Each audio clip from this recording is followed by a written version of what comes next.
ایک رات نبی کریم صلی اللہ علیہ وسلم اپنے چند صحابہ کرام کے ساتھ ایک مہم پر جا رہے تھے۔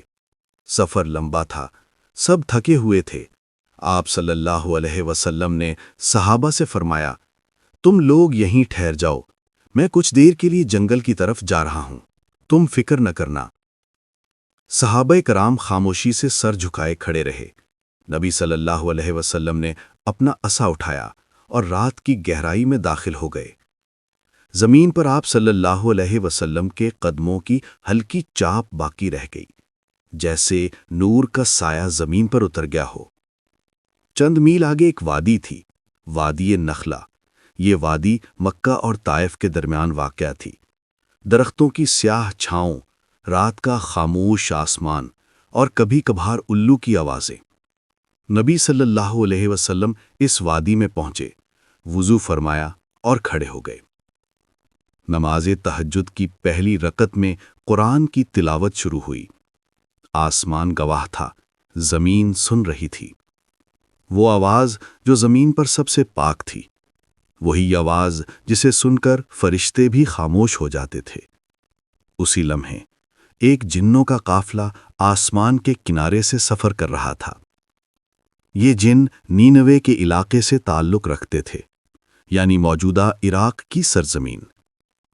وہ لوگ پہلے آسمان پر خبروں کو سننے کے عادی تھے، مگر اب جب نبی صلی اللہ علیہ وسلم مبعوث ہو چکے تھے، ان پر آسمان کے دروازے بند ہو چکے تھے۔ شہاب ثاقب ان کی طرف پھینکے جاتے تھے۔ وہ حیران تھے، یہ کیا ہوا؟ ایک جن نے کہا، چلو زمین کے کناروں پر دیکھتے ہیں، شاید وہاں کوئی نیا واقعہ پیش آیا ہو۔ وہ سفر کرتے کرتے حجاز کی طرف بڑھے اور اچانک وادی نخلا میں ایک نور دیکھا، جہاں سے قرآن کی تلاوت کی آواز گونج رہی تھی۔ جنوں کا قافلہ تھم گیا، ان کی آنکھوں میں حیرت، دلوں میں سکون۔ ایک نے کہا، خاموش رہو، یہ کون بول رہا ہے؟ یہ کیسا کلام ہے؟ تلاوت جاری تھی، بسم اللہ الرحمن الرحیم، الرحمن علم القرآن خلق الانسان علمہ البیان۔ جنات کے جسموں میں لرزہ طاری ہو گیا۔ ایک دوسرے سے کہا، یہ وہ کلام ہے جو ہمیں سیدھی راہ دکھاتا ہے، یہ موسیٰ علیہ السلام کے بعد کا رسول ہے۔ وہ دیر تک سنتے رہے، یہاں تک کہ فجر کی اذان ہوئی اور آسمان کے کناروں سے سورج کی پہلی کرن وادی کو چھو گئی۔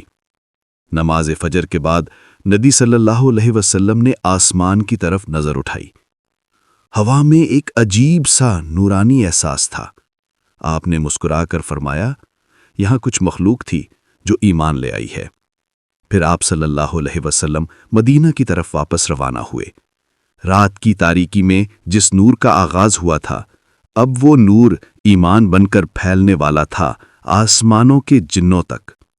جب آپ واپس آئے تو صحابہ نے عرض کیا، یا رسول اللہ صلی اللہ علیہ وسلم، ہم نے رات میں عجیب آوازیں سنی تھیں، جیسے کوئی کلام کر رہا ہو۔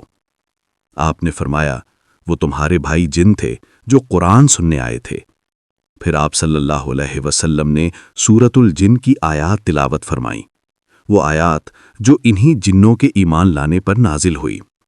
قُلْ أُوحِيَ إِلَيَّ أَنَّهُ اسْتَمَعَ نَفَرٌ مِّنَ الْجِنِّ فَقَالُوا إِنَّا سَمِعْنَا قُرْآنًا عَجَبًا يَهْدِي إِلَى الرُّشْدِ فَآمَنَّا بِهِ۔ جنوں کا وہ قافلہ واپس اپنے علاقے کی طرف لوٹا۔ راستے میں وہ ایک دوسرے سے بات کر رہے تھے، ہم نے اللہ کا سچا کلام سنا ہے جو موسیٰ کی کتاب کی تصدیق کرتا ہے۔ ہم اس رسول پر ایمان لائے اور اپنی قوم کو بھی بلائیں گے۔